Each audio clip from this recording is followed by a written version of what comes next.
Hey guys, let's talk about using Soldier to climb the ranks. If you're familiar with FPS games like Call of Duty or Counter-Strike, then Soldier's gameplay will be pretty straightforward to you. He's a pretty good hero to get started with if you want to get involved but don't know where to start. Or if you're stuck at your rank and looking for someone reliable to climb. A lot of people say Soldier's boring. Believe me, he isn't. Yeah, his gameplay might not be the most exciting, but come on, he's basically Clint Eastwood from Gran Torino. He's old and tired, but he's ready to be your go-to hero. Get off my lawn. Young punks. Get off my lawn. I've got a couple of VODs here from a subscriber of him playing Soldier 76. First at Silver and then at Plat, which he managed to climb using Soldier. We're going to look at one King of the Hill map at each rank and discuss what he does well and what he needs to improve in order to climb further. Let's get on with it then. First things first, they've instantly recognised the threat of Pharah. At Silver things can be a bit all over the place. You'll have plenty of people tunnel visioning and focusing on what's in front of them, instead of turning to key targets that are important to remove as soon as possible. They put down the biotic field as Pharah is also likely to focus Soldier as the number one hero that can shut her down. This is good decision making so far and shows that he clearly understands his skill set. Unfortunately Pharah is bubbled and backs off, making it hard for Soldier to get any damage in.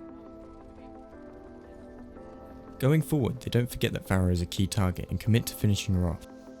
This makes for a great entry to the teamfight but also leaves Soldier behind enemy lines.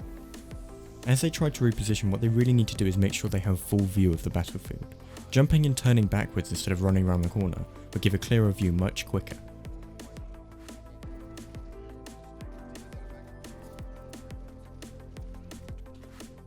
Running away for a heal pack here is an unnecessary attempt at saving their life. They should obviously try and get out of that close range encounter, but should be trying to consider taking someone with them, as they are likely to die anyway.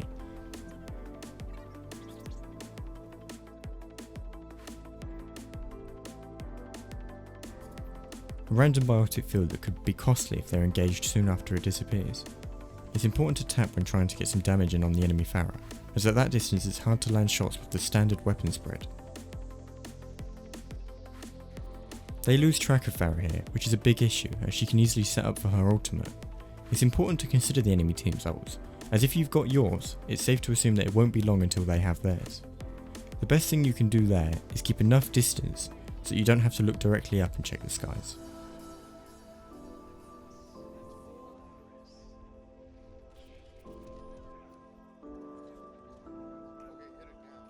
At this point I would consider ulting. As we discussed, we know they're very likely to have some ults and we've already made the entry. Committing to take the point at this point is important. In this case Lucio was smart enough to ult beforehand, which shut down the team's momentum slightly.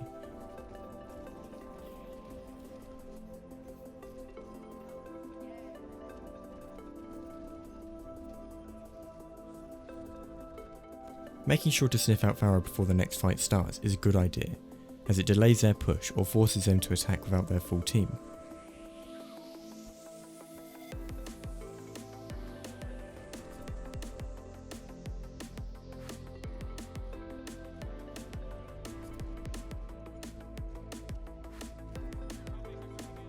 The best thing to have done here would have been to play a more passive position.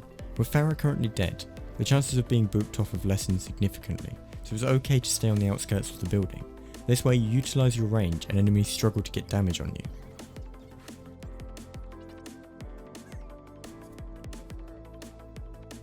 Zenyatta has such low mobility that he's an excellent target for someone like Soldier. At that distance, Soldier also has the advantage as he out DPSs Zen significantly due to being hit scan.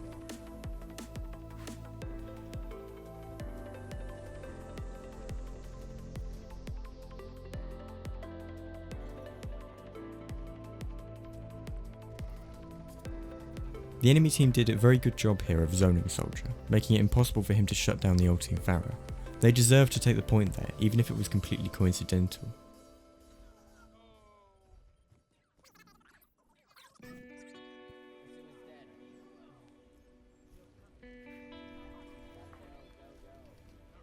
Lucio can be a tricky hero to pin down, as his movement is fast and unpredictable.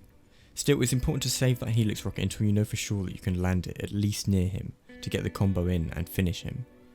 He would have been a key entry here and would have made the next push considerably easier.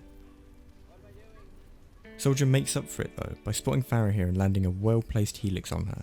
Shutting her down means there won't be any more surprises this push. Lucio reactively counters the Soldier's ultimate again, but with the res there's no way the enemy team could contest the point anyway.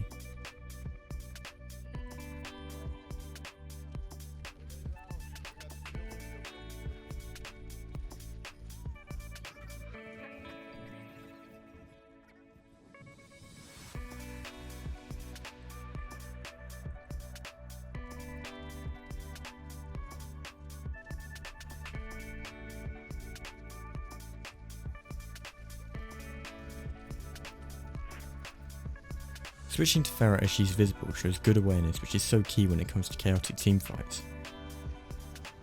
His position is ideal for avoiding ults, but not great for being booped of course. It wasn't a bad map, and the player played very well considering this was a silver level game, but was he a silver level soldier? So far we've seen decent aim, good awareness and target priority, but we've also seen some wasted and poorly timed helix rockets and biotic fields, with the missed helix opportunities having impacted the team fights.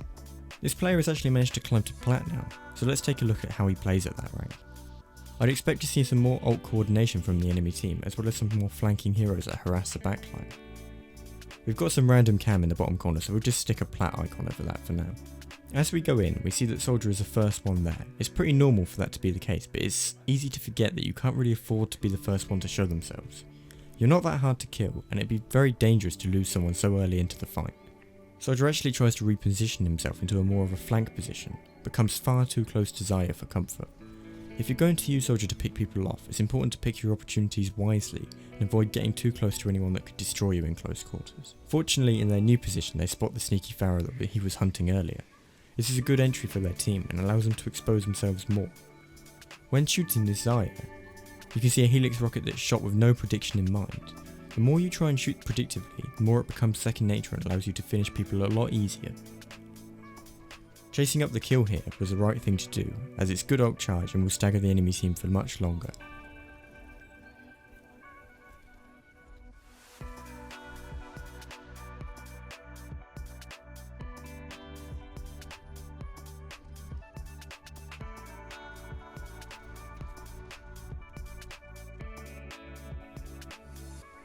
We've got some more flanking soldier action here again, this time going in deep. If your team doesn't have a flanker, it's not a bad idea to play this role, as it can skew fights pretty early on. Be very wary though, as this is definitely something that at high ranks will be shut down very easily if you're not careful.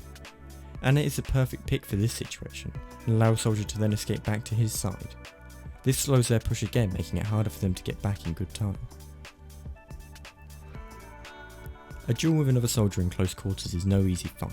If the enemy soldier has their helix down in time for the fight, you better be ready with a helix combo to shut them down, as it does heal a very decent amount. Something I've noticed that keeps driving me crazy is pressing tab so often. I know it's interesting to see what your medals are like and your team's ultimates, but there's a limit to how often you should do it, and it almost seems like it's a bit of a bad habit here. Knowing how low Farah is here, it would have been wise to have positioned the crosshair ready for her. After all, she really had nowhere to go from her previous position.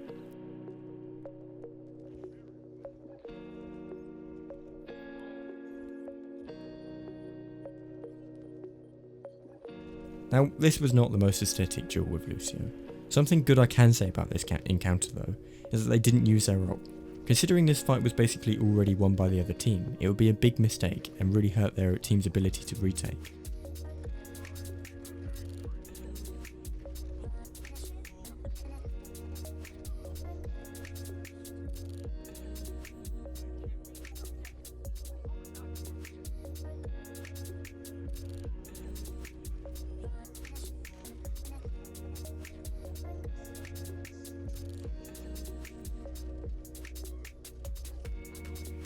This player knew it was about time to use their ultimate, and waiting for the Zen ult to finish was obviously the right call.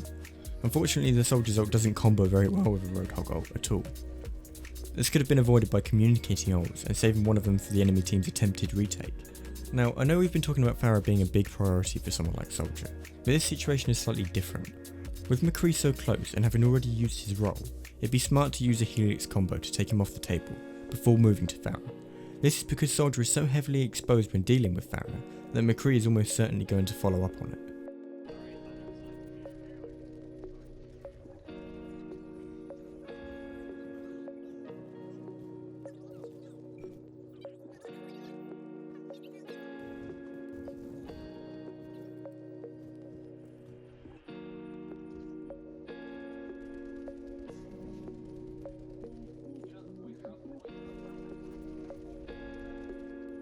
Soldier struggles again to land some damage on Lucio.